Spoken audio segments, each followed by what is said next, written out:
Guys, may pasabog ang Creamline. Kaya naman abangan nyo ito dahil 3 players mapupunta sa kanila. OMG!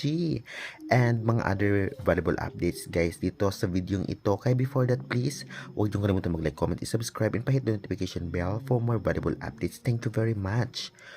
Well, hindi pa nga talaga kinokumpirma ngunit nagsisilabasan na ang rumor na 3 players daw mapupunta sa Creamline Cool Smashers.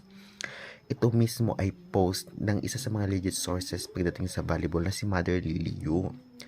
Hindi pa naman alam kung saang team galing or possible kayang galing sa Charity Go or sa ibang team na naalis at mapupunta sa Creamline o yung naalis kaya sa Chocomucho mapupunta sa Creamline. Kaya kaabang-abang ang lahat.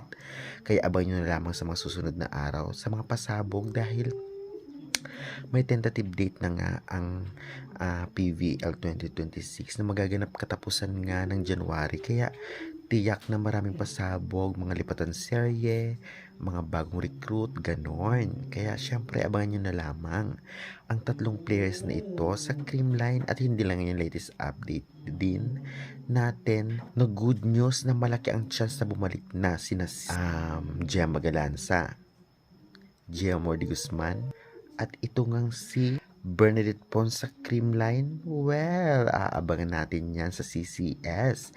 And syempre, na-welcome na nga sa Chocomucho si Ea Laure. At kitang-kita naman natin ang kanyang suot na talagang proud na proud maging Chocomucho players dahil nakamaroon siya sa New Year's Eve.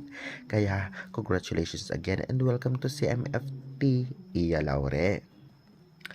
At ito naman ang update dito nga kay Alyssa Valdez na marami rin naman sponsor at kapamilya, friends and fans ang nagregalo sa kanya ngayong Kapaskuhan na talaga namang pinagpapasalamat niya.